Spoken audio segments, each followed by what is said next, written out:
Here in Shropshire is a farm that's frozen in time, lost in Victorian rural England. Now a unique project has brought it back to life, as it would have been in the 1880s. Gee up! For a full calendar year, Ruth Goodman, Alex Langlands and Peter Ginn are reliving the life of the Victorian farmer.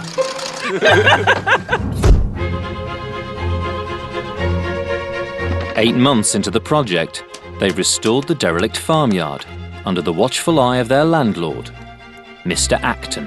What do you think of the stone, Mr. Acton? I think it's slightly tilted. Pull that leg out. They've delivered lambs. Here we go. Go, go, go, go, go, go. Get him out, get him out, get him out. And piglets. This one really doesn't look good. Look at the size difference there. Cared for a pregnant cow through the winter. There we go. That's it, girl. And learned to handle a Shire horse. How am I doing then? You're doing very well. Only to see him go lame. It's a bit of a nightmare, really, because we need him to be in shape. Now it's summer on the Victorian farm.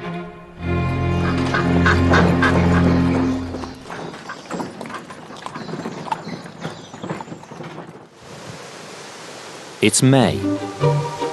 Summer means time to bring in the hay harvest. If you get it right, you've got a hayloft full of hay for your cows, your sheep and your horses. If you get it wrong, it could spell disaster for the farm. It's hard going in the dairy. This is women's work. Doesn't make it any easier.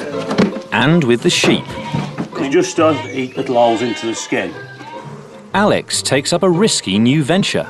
How long is it going to be before I get stung?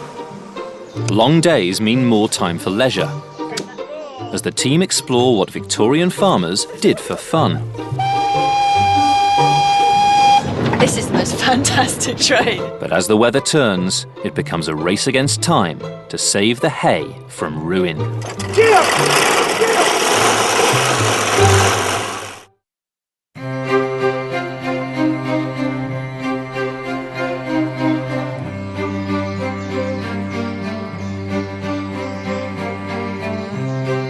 May is a crucial month for the farm's flock of Shropshire sheep, a popular Victorian breed.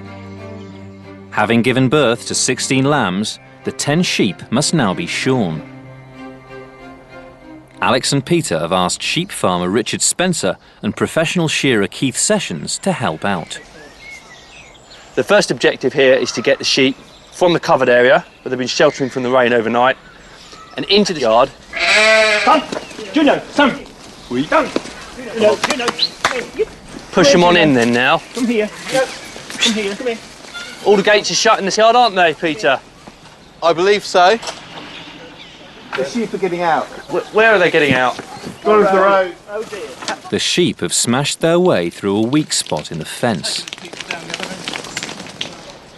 They're all the way up there. Last time we lost one sheep when we attempted to move them. We've now succeeded in losing all 26.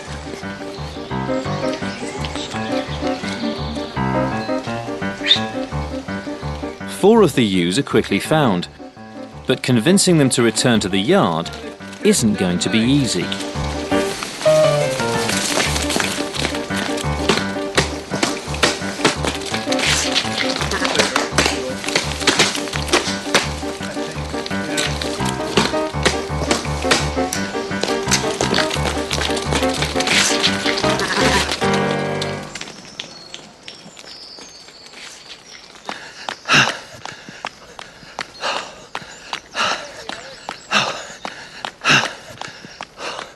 They're coming.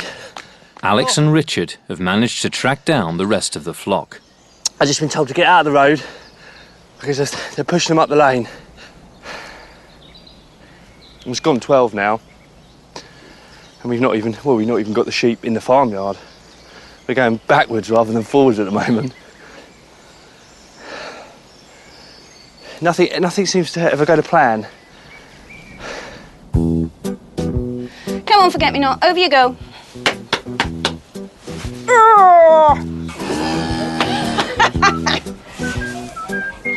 The farm's cow, Forget-Me-Not, has given birth to her calf. Ruth's getting to grips with a daily milking routine. She's a nice, quiet cow. Makes a big difference. Doesn't it, girl? You're a good cow, aren't you? Hey, what a good girl. Cow needs to build a relationship with you. Certainly talking to them helps, because your voice is soothing and they know who you are, your smell, your voice, what you look like. I have been looking forward to this. Milking and dairying are such an important part of small farms in this part of the world. Whereas an arable farm in the 1870s needed about 50 acres of land to break even.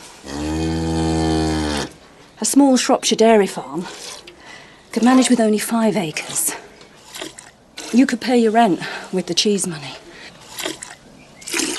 So I'm going to watch Forget-Me-Not's milk day by day, and when I see it change from this lovely, lovely, rich, thick milk into something thinner, then that'll be the time to go into massive cheese production.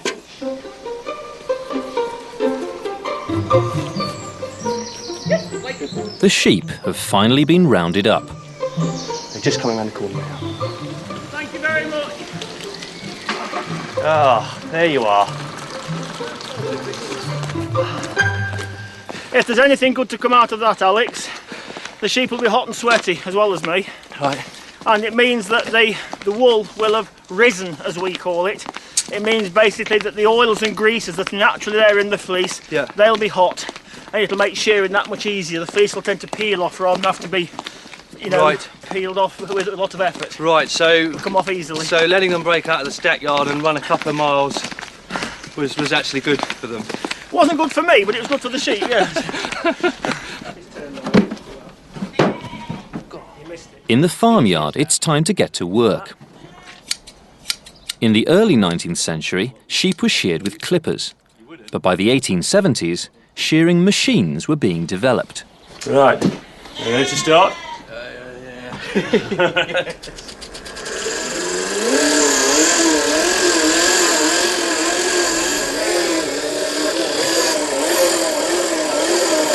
Look at the speed of that then compared to the hand shears. The machines were much more efficient, but had one real drawback for the person winding them. How you doing, Peter? Alright, it's hard to concentrate. And it's bloody knackering.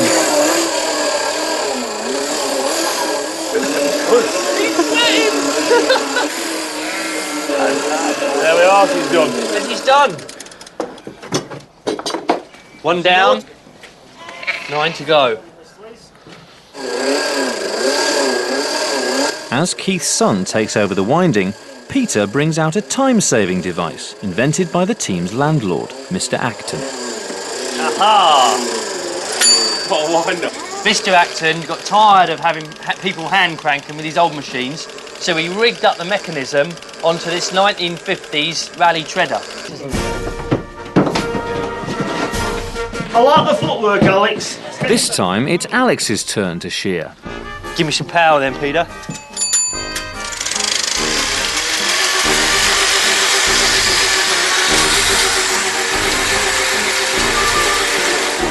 There's a lot of vibrations coming up from the seat. It's a bit of a fun ride. So much easier than the hand crank. Wish you'd hurry up though. A professional can shear a sheep in 2 minutes. Alex has been working at this one for 20. There is a possibility the sheep may die of old age, but we'll hope not. Woo! That was difficult. That was really difficult. You don't know where body stops and fleece starts. Oh, no wonder you The find shearing has revealed a serious problem. Bending over as well, isn't it? you can see that there. Yeah. The fleece is infested with maggots. If they're left long enough, they then start to eat little holes into the skin. Christ, Yeah. yes. And then they get under the skin. And if they get them bad enough, you move the skin and they all come out the holes that are there in the back of the sheep. I mean, a few more days it would be a lot worse. So we've got it just in time. So from now on in, what do we need to do? Because the fleece has gone off the ewes, it should be all right with the ewes. Yeah. As the lambs get older and it gets to the middle of the summer, Yeah. then they could become We've more got of to a really problem. keep our eyes Yeah. peeled then. Oh, beautiful. That's what we want. To a successful sheep shearing afternoon. Successful sheep shearing afternoon. Tommy.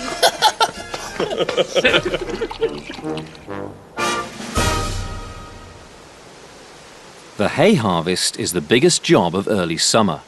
The team will be using the meadow in front of Mr. Acton's hall. I'm just having a closer look at some of the species we've got in here. We've got a lovely meadow grass there. There's some perennial ryegrass or a lovely foxtail. And these all make for great fodder crops. Essentially haymaking is coming out here and cutting the grass, the point at which it flowers, when it's at its maturest, if you like, and it's at its sweetest as well. You let it dry in the field, we'll then rake it all up, we'll get it on our dray, get it back into the farmyard, up into the hayloft, and it's essentially a crop, it's a harvest, because that hay will sustain our cattle and our horses and our sheep throughout the long winter months. In the early 19th century, huge teams of people brought in the hay entirely by hand. But by the 1880s, the harvest was becoming mechanised. Well, I hope you don't mind me roping you into this one, Peter. No, not at all. But I think this is a two-man job. For advice on the latest technology, Alex has consulted the team's Bible for the year, the Book of the Farm, published in 1888. The boys are keen to use as much up-to-date kit as possible, if they can get it working. So this is a hay rake. Look, there's a little bit of movement there. Yeah. But it's obviously been here for quite a while. This is just another one of these fantastic machines that Mr. Acton's collected up. He's got a lot, hasn't he? It is. It's amazing. And it's horse-drawn as well, so it should save us a lot of time. Yes, yes, it should. But of course, we've got to get it out first. So let's start hacking away at some of these brambles. And I see you've got your pasty on. I have. I've got one. I've got the right, you've got the left. I've got the bill hook. No, I've got the right, you've got the left. Yes, just testing there, just testing.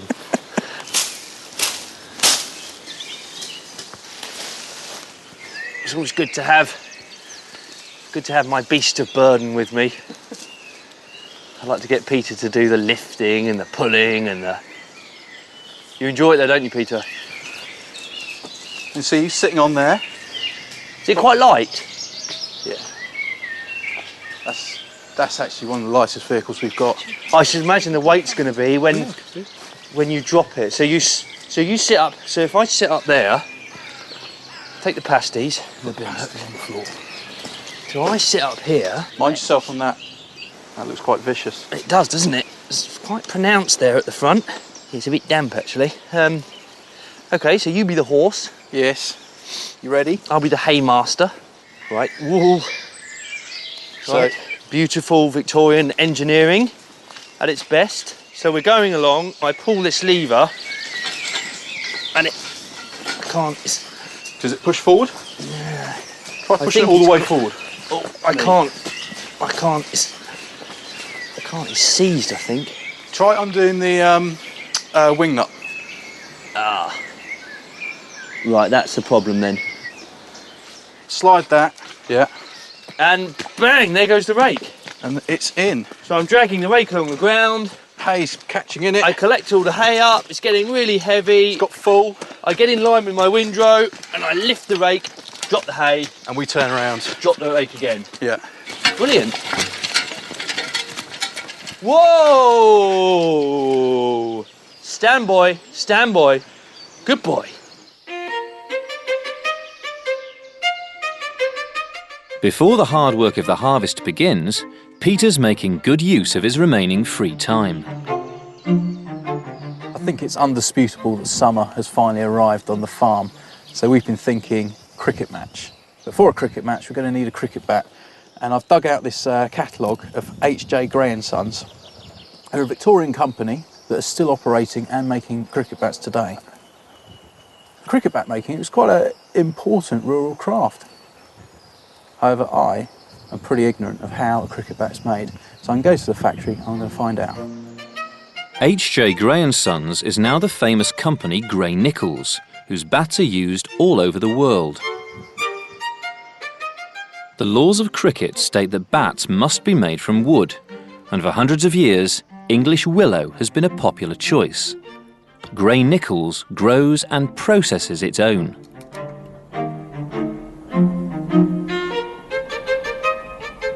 Bat maker Alex Hohenkirk is proud of the company's Victorian roots. So when's this bat from? This bat was made in 1875. Right, and you're going to try and recreate this for us? Yeah, I'll try and recreate this one today. It's a lot different from what we make now. You can see the differences in the general amount of wood that's in the bat all through it. Is this machine made or is No, it's all handmade, and we do everything by sight. Right. All right, and so I shall try and replicate this bat for you. Cricket bat design was transformed in the 19th century. Before this date, bats were made of one piece of wood, which meant they were easy to break and hard to repair. So bat makers came up with the idea of creating a bat in two parts by splicing together the handle and the blade. With having a splice, this gives a bat more flexibility, and it gives you much more sort of strength and versatility in the shots that you're playing, and you've got more feel for the game with a bat that's been spliced. And the innovations didn't stop with the splice. The famous Victorian cricketer W.G. Grace developed a new style of batting, which in turn spurred changes to the shape of the bat that can still be seen today. When did the hump on the back here start being sort of really introduced? The humps started to develop in around 1860, 1870. It was something pioneered by some of the bigger hitters of the day, players like W.G. Grace. Yeah. Originally, players were very into just pushing the ball around the ground, gentle shots and using the speed of the ball. Players like Grace tended to revolutionise things by big hitting. So the hump's been put into the bat to put more wood into the bat, which means we've got a stronger and harder striking surface. So just one final look. The weights are pretty similar now, and I think we're pretty much there. Wonderful, thank you very much. Well, I hope it plays well for you in your cricket match, and good luck with it. Back at the cottage, Ruth's indulging in her favourite summer pastime. Gardening as a leisure activity is something that becomes much more popular in the Victorian period. I'm making myself a pesticide here. Nice and simple. It's to kill the sawfly on the gooseberries. These are the leaves of the elder tree, and I'm just dropping them into the bucket where there's a kettle full of hot water. I'm going to add in a few shavings of soap, bash the whole lot together, and hey presto, that's all it is. Oh, it's nice and warm. Come on, you little sawflies. Off me gooseberries. Ruth's little garden isn't the only one on the estate. Mr. Acton has a spectacular walled garden. It needs constant care, and he's asked the boys to help out. For Alex, it's presented a golden opportunity. There's a swarm of bees in the walled garden. This is an excellent chance for me to get involved in beekeeping. It really is something that really sort of captures my imagination. For a Victorian farmer, it would be the perfect sideline. I shouldn't need gloves, but I am going to take the precaution here with a bit of string, just so they don't crawl up my sleeves. But I don't think I'm going to do this alone. I'm going to wait for a local beekeeping expert to come and help me wrestle this swarm and get it into our Victorian cottage hive. Well, thanks ever so much for coming over, Brian. Good, pleasure. Brian Goodwin is president of the Shropshire Beekeepers Association. Yeah, it's been there for a while. Woo. Good swarm. And we're going to capture these bees and we're going to put them in our cottage hive. We are, that's right. For their new home. Now, how long is it going to be before I get stung? Well, you won't feel anything after about the 4th, so you'll be all right. Right, okay. Brian's going to catch the bees in an old-fashioned type of hive, known as a skep. They were the way to keep bees many, many years ago. I mean, this is the sort of classic ancient way of keeping bees, and sort of reminiscent, I suppose, of Winnie the Pooh. Exactly that, yes. The bees are clustering now on this branch of a tree. Yep. And the strategy is to get them all in this basket. And the simple way of doing that is to just use a simple brush. No problem at all. This isn't going to upset them then, doing this? Yes, you'll have 30 or 40,000 flying around your ears, but don't worry too much about that. The first thing to do is to shake. Right. There we are. I'm a bit worried about them crawling up my... They won't hurt you. They're perfectly docile. They're an Italian type of bee. This is an Italian type of bee? Right. So we haven't got ourselves a good British bee here. So, and these were imported in the Victorian period, then? They were, yes. They were imported from Slovenia, northern Italy, and they bred thousands and thousands of queens each year, and we imported them into this country in the mistaken belief that they were better than our bees. And there they are. They're all in the skep. Skeps had many shortcomings. The swarm makes its honeycomb inside the basket, so to reach the honey, many keepers would kill their bees. Fortunately for Alex, in the 19th century, a brand new hive changed all that. There are the bees again, and I drop them onto this sloping surface, and they'll all start to walk uphill. Their natural tendency is always to go into a closed, dark area where they can re-establish themselves as a colony of bees. They're all doing it now.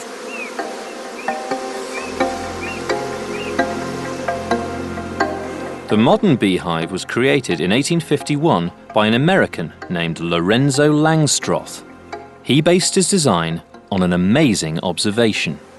Langstroth realised that the bees always constructed their combs with an 8mm gap. 8mm gap. This 8mm gap became known as the bee space, and replicating it was the basis of Langstroth's invention. I could lift this wooden frame which we put into the hive, and you will see that if I move it backwards and forwards, there's just 8mm space. Right. The bees add the beeswax in the centre there. We can take the comb out and we can examine it quite easily. And the bees are quite happy clinging to the comb, carrying on with their work, while the beekeeper can twist the comb about and observe exactly what they're doing. Get a really good inspection going here. That's right. And so for the first time, beekeepers became not just beekeepers, but bee managers. They could influence what was going on in the hive and take certain steps to change the behaviour of the bees and to change what was happening. And that was revolutionary, and that revolutionised beekeeping. Right. Wonderful. That's fine.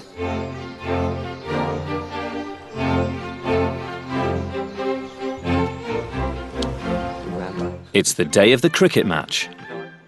Acton Scott, the farm's local team, are playing a neighbouring village. It'll give us a chance to try out the new bat. Yeah, I'm looking forward to that. Yeah, well, we've knocked it in, oiled it up, and it's ready to go. Almost looks as smart as we do. Yes.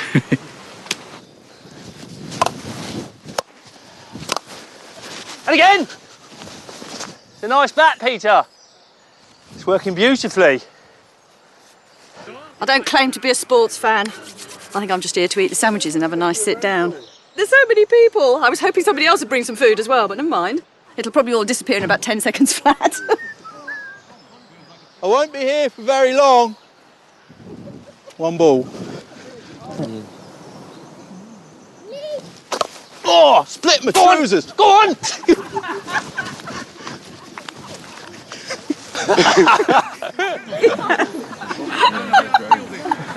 Middle. I seem to have split the incredibly tight trousers. I got a hole in my pants as well.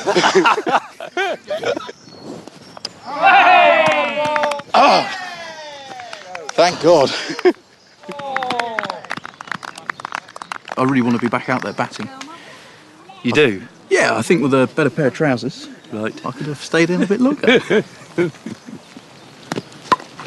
Of course, earlier on in the 19th century, we'd probably be doing blood sports, the bare fist fighting, the cockfighting, all that kind of thing. But towards the end of the 19th century, landlords were looking to get their labourers and the people of the parish involved in far gentler sports. So cricket was a perfect opportunity to sort of galvanise the community. Far more gentlemanly pursuits for the labouring classes.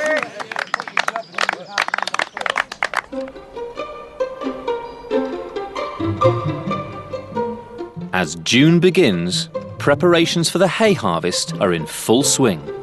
This is our mower. How does it work then? Hay comes in here. Yeah. We're missing a blade. Yes, it's not in brilliant shape, is it? The sheep are enjoying their shorter fleeces. Forget-me-not and her calf are doing well. And for a couple of weeks, the bees have been left to their own devices. It's about time that I got into the hive and had a check to see how things are getting on. And look at that. That is absolutely wonderful. They are making inroads. And in fact, looking at it, I think I should be concerned, because the danger here is that what they'll do is they'll fill this up and they'll say, right, we've run out of space. We need to swarm. We need to find somewhere else to go. And that's the last thing I want. To swarm and make a new colony, bees must first create a new queen. So I think the most crucial thing for me to do here is to check that they're not developing any queen cells. Let's have a look. You can see all the larvae in there, and bingo. Now this is just what we don't want. This thing here is a queen cell. I think, to be honest, I've got here just in the nick of time. My job really here is to just pinch this out. That wasn't far off becoming a queen. So what I'm going to do is put another box on with some more frames in, some empty frames in. This is going to go back on. Just a minute, chaps. I've just got to be on the meat and two veg.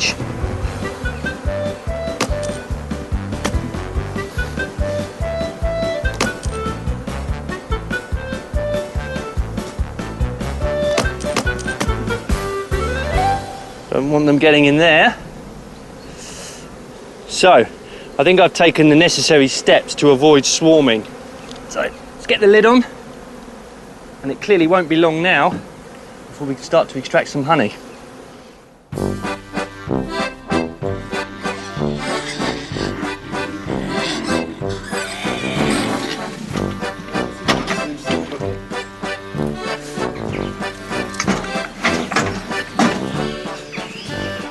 Piglets have got big, and it's high time they were weaned from their mother. At the moment, their pure source of food is princess's milk, so we need to wean them, which is a gradual process.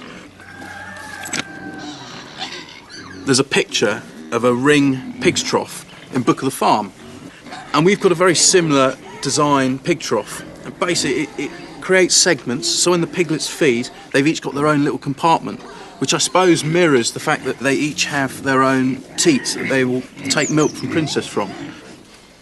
But I'm going to try and let the pigs out without letting Princess out, which is going to be easier said than done.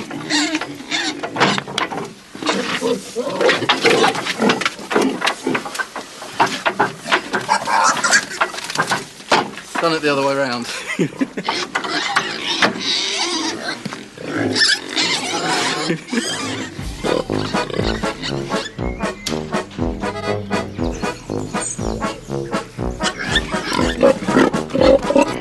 So I'll feed her here. Go anywhere for food.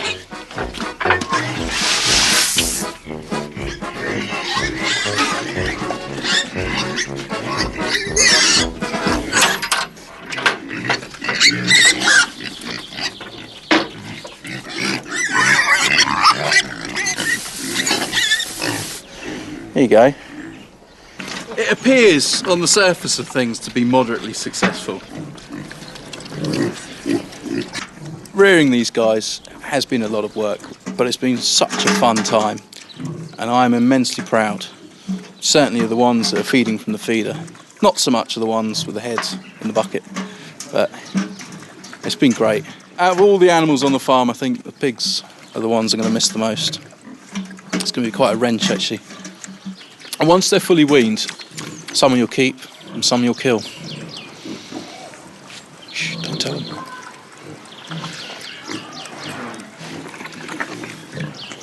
It's harsh. It's harsh. I've got a really messy, stinky job here. I've got the stomach of a young calf, a male calf from our neighbours over there, and I've got to clean it out and make rennet, which is the magic ingredient that turns milk into cheese. Obviously, in a dairy herd, male calves are not terribly useful. So at this time of year, many of the male calves are slaughtered. You eat the veal, of course, which is very tasty, and use the stomachs to make your cheese. A calf's stomach has 4 chambers. Ruth must find the 4th one, where rennet is produced. Rennet is the juices of the stomach. It's the enzymes with which the young mammal, and it happens in any mammal, including ourselves, separate their mother's milk into a solid and a liquid. Cheese making is very dependent upon this rennet. Milk has to be separated into curds and whey. Ruth must rinse out the stomach and cover it with salt to preserve it. The calf has to be very young. It has to be one that has only sucked milk and has not yet been weaned onto grass. Once the calf has been weaned and is eating solid foods, the nature of the enzymes changes in the stomach and no longer does the job with the same efficiency. The stomach will now be left in a bucket of water. The rennet will seep out, ready for use in a few weeks' time.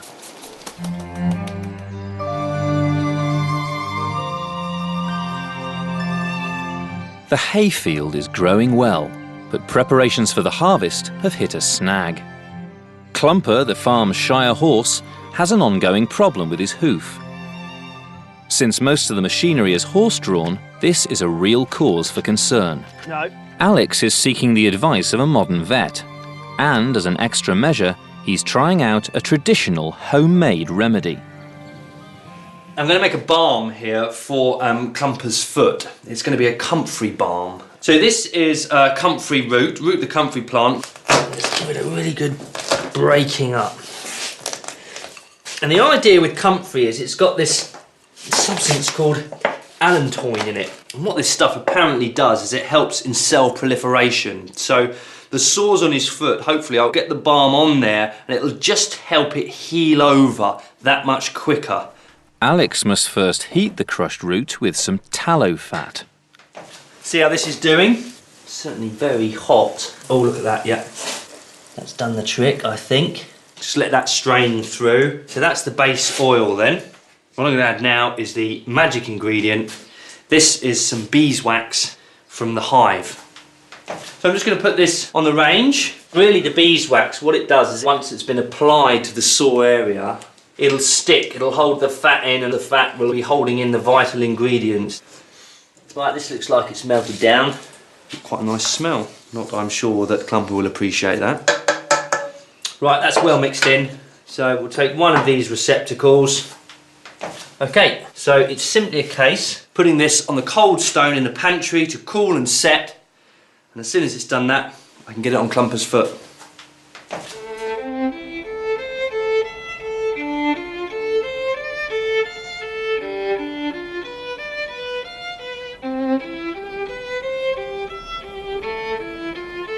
It's Alex's birthday today, so I'm going to make him a cake for tea. Birthdays were not celebrated in a big way in Victorian Britain, but nonetheless there are references to farmers having cakes for their birthday.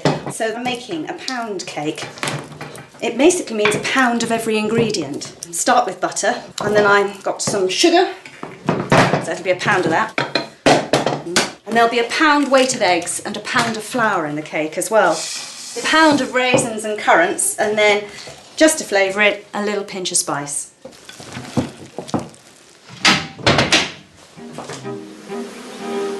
In the walled garden, Alex's birthday is proving busy. Mr. Acton has asked the boys to make a protective shelter for his raspberry patch. They've built the wooden frame, but now they've got to cover it with netting.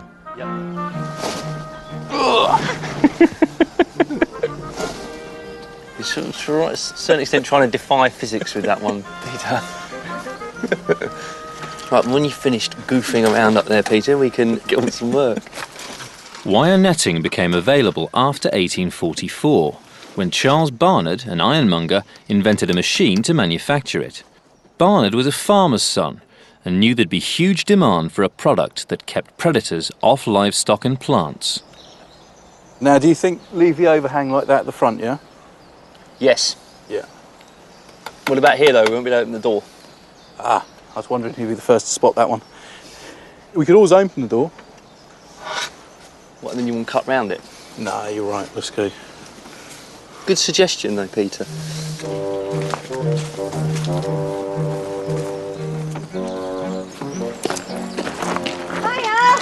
you getting on? Oh, not too bad. How are Very you, well, all right? thank you. Yeah. Oh dear, this is taking a while, isn't it? Yeah, not an easy job. Time to stop. Seeing it was your birthday, I'll bake you a cake. Oh, lovely. Who's a lucky boy? You're looking good for 45.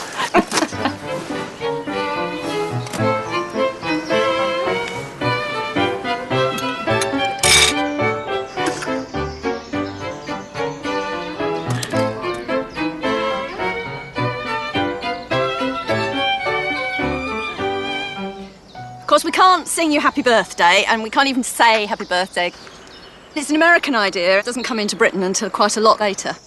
The melody for Happy Birthday comes from a song called Good Morning to You, written in America in the 1890s.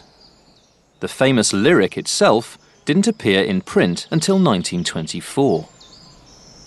We have got you something. I wrapped it. The bow's just for show. Good. Do you know what it is yet? The apiary, or bees, beehives and bee culture. Thank you very much. There'll be no excuses now. We're expecting honey and wax in huge quantities. So now you're a year older. Do you think you're a year wiser?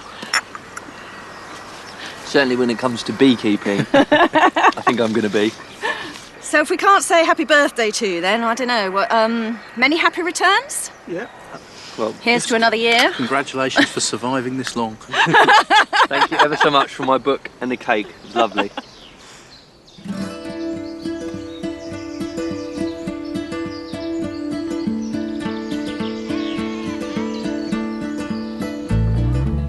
It's mid-June. Princess's piglets are now fully weaned. Hello, my sweeties. Forget-me-not is still yielding plenty of milk. Come on, you greedy. Come on. Oh, come on. So, And everyone's hoping the balm will make a difference to Clumper's hoof.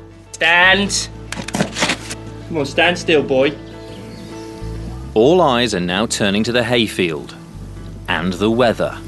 For several days, the crop has been hammered by rain. At the first break in the clouds, the boys have a chance to inspect it. You feel right down in here. It's damp. It's damp. The earth is damp. The hay can't be harvested in wet conditions, but the boys mustn't delay for long. With every passing day, the crop's nutritional value is going down. So unless the weather improves and the harvest can start, the crop will have little use as animal feed. This is awful. Truly awful. It really is. Let's just hope we get a nice dry spell within the next couple of weeks. Right. Do you want to start getting some milk in? Yeah, sure. In the dairy, Ruth's also got a big task ahead of her. She's asked her daughter Catherine to come and help out. We're about to make our first cheese of the year, and this is our vat, which is just a great big box that we're filling up with all the milk. We've got to raise it right up to, was it 85 degrees? 85 degrees. 85 degrees, which is Fahrenheit, that is, Fahrenheit. Yeah. This is our method of warming the milk. This is the sort of old and traditional method of bringing the milk up to a temperature so that when we add the rennet, the magic will happen. If the milk is too cold, no matter how much rennet we add, no reaction will occur and we will just have milk. If we can get the milk to the right temperature, when we pop the rennet in, the milk will then separate into the solids, which are the curds, which is what you make cheese out of, and the liquids, called whey, which you feed to the pigs. Every time the water cools in these jugs, we take the jugs out, fill them full of boiling water and pop them back in again. Once the temperature reaches 85 degrees, the rennet is added and the split into curds and whey begins. Right, so now we need to cut the curd into little cubes, and that starts to help the whey be released from the curds. Now, in the old times, we would have done that with our hands. You'd have literally just put your fingers apart and gradually, very slowly drawn your fingers through. But by Victorian times, you could purchase marvellous, gorgeous curd knives. Do you want that one? You draw it across the vat. The curd has to be treated very gently at this stage. That's it. It really smells horrible. sorry, it's horrible. It smells like baby sick. It's really nasty. Well, it is, isn't it? It's cow baby sick. Well, it is, isn't it? It's look, milk. It's It's milk and the juices from a calf's stomach. I mean, that's exactly what, you know, if a baby calf was sick, It's still horrible. this would be it. Ruth is making cheddar cheese, and it's now that the process of cheddaring takes place. The liquid whey is drained off, heated and returned to the vat. It then heats up the curd, which sets into a firm mass. And they should stay solid, yes, see? Yeah. That's it. Just The curd is then piled up in blocks. By turning it, we're starting a very gentle press, just using the weight of the curd itself to press whey out. If we didn't do this cheddaring process, we'd have a cheese that would only last a short while and you'd have to eat it within the month. But by doing this cheddaring process, we'll have a cheese that can last 6, 8, 9 months and still be nice.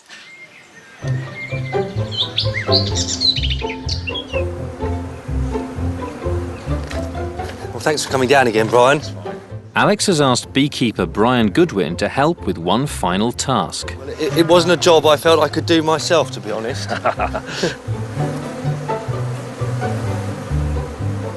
That's freshly made wax. No, it is. And if I scrape off that bit of wax with the hive tool, you can see there is honey underneath it. That's what we've come for. That's what we've come for.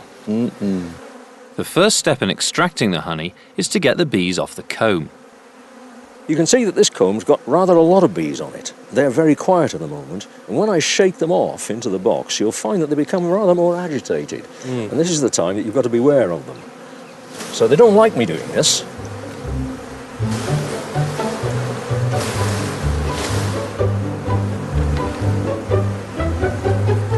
So back to the cottage. Yes. Where we've got these two different types of extractor. So it'll be interesting to see how they work.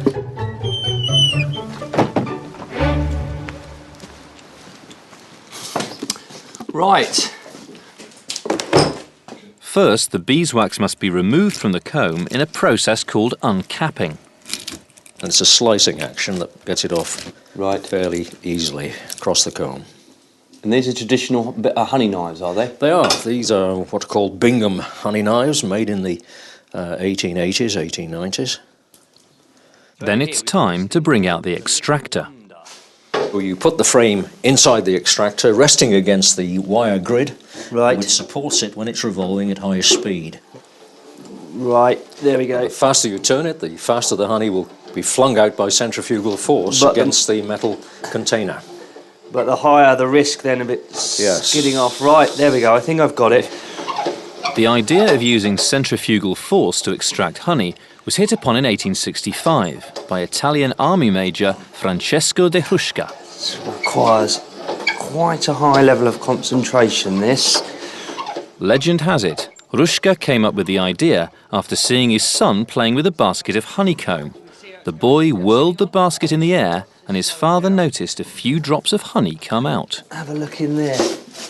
I'll take the comb out, and you can see where the honey has been flung out of the comb up against the wall of the main body of the extractor. But you can see that this extractor isn't very efficient. The wonder that is... Once the principle of using centrifugal force was established, it wasn't long before improved extractors hit the market. This was a major advance, because in fact you can extract 4 combs at once in this extractor. Right. The secret is to place the extractor firmly within your knees, because it could be unbalanced, and you need to grip it fairly tightly as you extract it. You turn the honey quite fast, and you can see immediately, if you look down in the gap, you can see the honey coming out. Wow, look at that. It's amazing.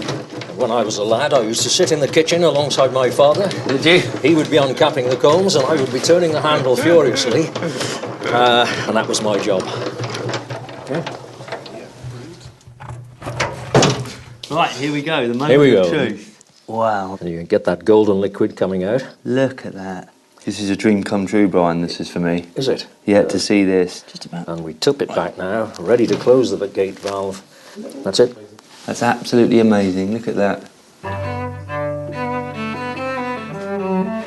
Okay, do it one block at a time. Victorian technology is also coming in handy in the dairy. This curd mill was made in the factory of local inventor Thomas Corbett, whose products were sold all over the world. So having got it into these solid blocks, I think it's rather ironic that we then have to grind it down into a crumbliness again. Yeah, it's a bit weird. But I mean, the blocks helps to develop flavours, develop texture. But you can't mix in the salt or pack it evenly into a press if it's in great big thunking lumps. Being a dairy implement, this is women's work. Doesn't make it any easier, does it? No. After mixing salt into the curd and packing it in a mould, it's time for the final piece of equipment, the cheese press. This is very much a standard, basic farmyard cheese press, and you see hundreds and hundreds and hundreds of them. They were made in vast numbers, and they survive in vast numbers because they're really sturdy and they do the job beautifully.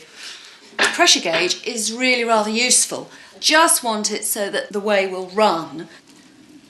There it is. Start to see the first run. Yeah. Is that running? Just. Over the next 3 days, the pressure will be gradually increased until most of the whey has come out.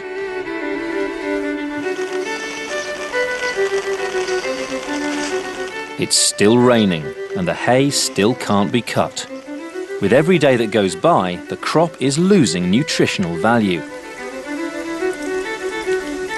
To cheer themselves up, the team are having their first taste of the farm's honey.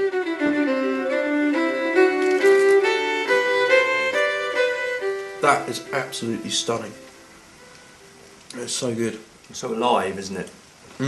Brian said there is no better tasting honey than the honey you get from your first extraction, and I think I have to agree with him. While they wait for the rain to stop, Peter's making some provisions. I'm going to make some ginger beer for the hay harvest.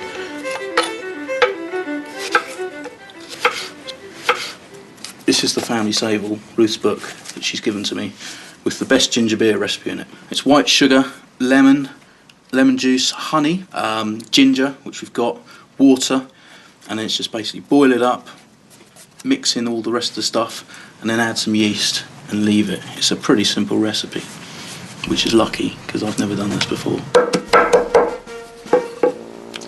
It's flying everywhere.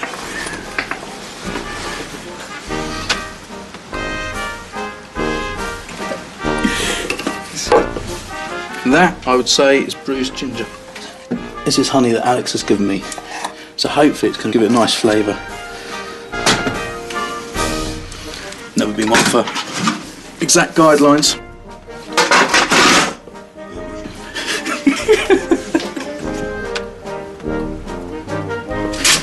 This is a very, very sharp grater. Careful my fingers don't go the same way as the family sable. The yeast, which I've got here, it's a brewer's yeast. But I'm going to leave these for a couple of days just to ferment, let the yeast act, and it'll all start frothing up. So, fingers crossed, it'll work. The ginger beer will be ready to drink in about 10 days' time. But the clouds just won't clear. Well, we've got a nice bit of sun here, and we've got some wind as well, so you'd think it was good haymaking weather, but I'm just looking at the cloud formations and it's just starting to break up into what we call a mackerel sky, and the old rhyme goes, mackerel sky, never long wet, never long dry, and that's not good haymaking weather, so I think we're going to have to leave it for another couple of weeks.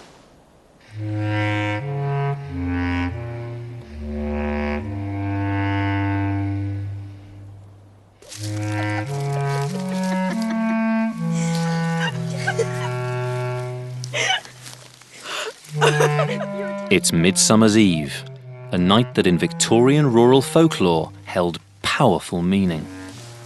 Of an evening like this, in the 1880s, young women working on farms often liked to sort of use a whole range of folklore practices to work out who they were going to marry, who were the young men who would strike lucky. Many of these rituals took place in churchyards at night. Ruth's daughter Catherine has decided to try one out. So many thorns. It really hurt. Can you see? Yeah. Okay, there we go. She's got to scatter hemp seed. Can you remember what I'm supposed to say? Hemp seed I sow, hemp seed should grow. He who will marry me, come after and mow. There we go, there we go. Right. I can't remember that, but fine. Okay, ready? Okay, ready. Go on then. Hemp seed I sow, hemp seed will grow. He who will marry me, come after and mow. There we go.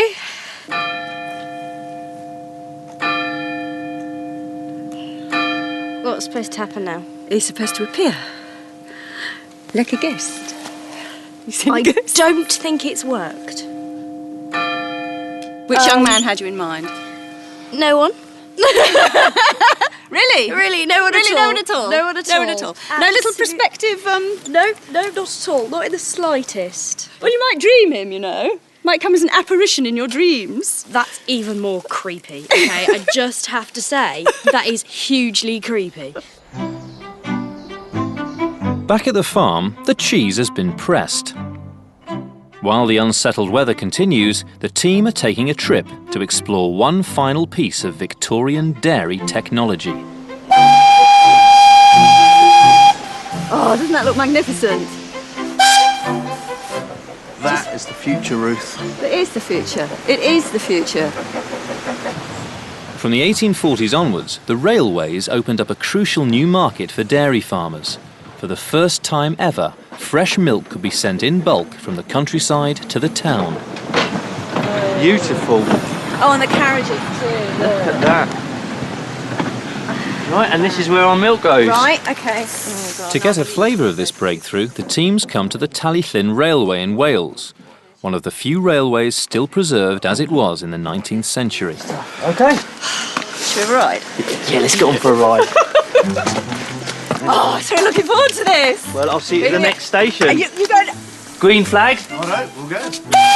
Alex is travelling with one of Tallyllyn's most dedicated drivers, Phil Higginson.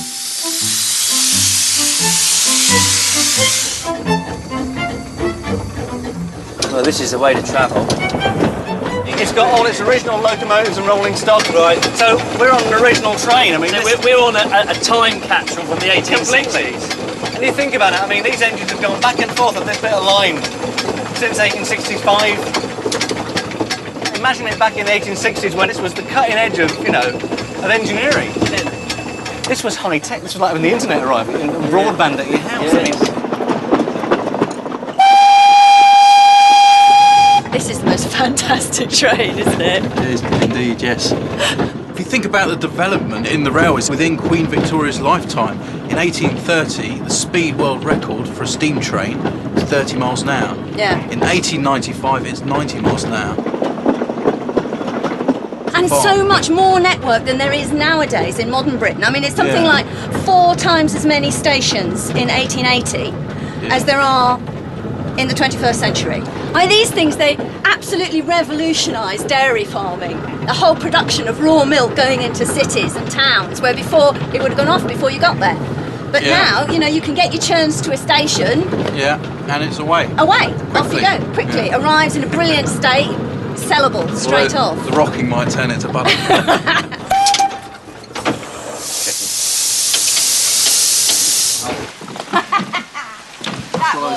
Great, wasn't it? That was absolutely fantastic. There it is. There he is. Cheers, guys. No worries. Thank you very much. So much. It's a great thing.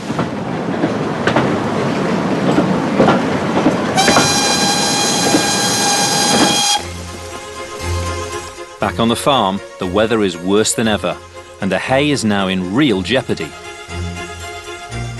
Fresh grass is growing up underneath the hay crop, making a thick layer that would be difficult for Victorian machines to cut. In a brief gap in the rain, the boys have decided it's now or never for the hay harvest. They've called in expert local horseman Brian Davis to help.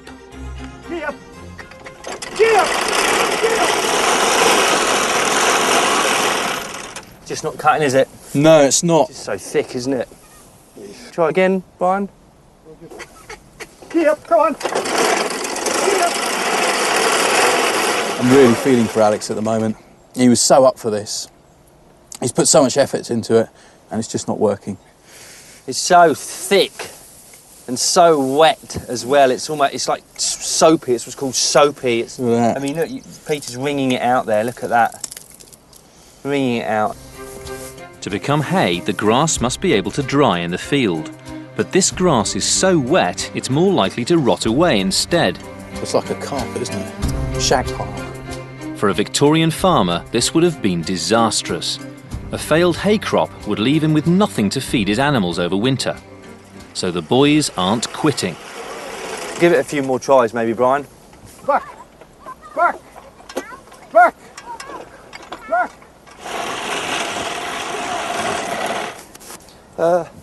But eventually they come to a painful decision. Afraid we've had to give up. It's just too thick, this crop. It's too wet. And we've had to admit defeat.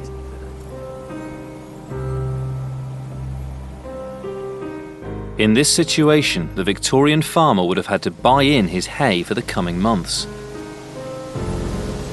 That would mean raising money from elsewhere on the farm. So everything now rests on the success of the team's wheat field. They need a bumper and profitable crop when they harvest it in a few weeks' time. Bloody rain. Rain, rain, rain, rain, rain. Let's hope it doesn't affect the wheat, eh? Yeah, there's more clouds in the horizon, isn't there? Every cloud has a silver lining. Just got to work out what it is. Hopefully it'll be your ginger beer, my good friend. Hi, Ruth. Hello. Oh gosh, you're back quick. We are. Sadly, it's not to be. Yeah, it's not to be, unfortunately. Not today, and probably not ever. Really? Not this year, anyway, for us. Just too wet and, too thick. Oh, what a shame. No, a bit sad. Sad, because I was really looking forward to doing it. Well, we've still got all this ginger beer of yours. Well, should we give it a go? It looks the part, it really does. Well, here's to a better wheat harvest, eh? Yeah. Yes. Here's to a better wheat harvest. That's gorgeous. It's not bad, is it? That is delicious. It really is. I don't like ginger beer, but That's that really is nice. good. Something's gone right. Thank goodness. Thank goodness. What are we going to do if the wheat doesn't work? Oh, it will. It will. It will work. We'll make it work. Yeah. We've got to. We've got to. Next time on Victorian Farm, the year-long project nears its end. But first, the team face their toughest challenge, the wheat harvest. There are urgent repairs to be made. Water. Yeah, right. Cutting-edge technology, Victorian style. Yes. Oh no. Oh no. And crucially, they need dry weather. Otherwise, a year's work will have been in vain.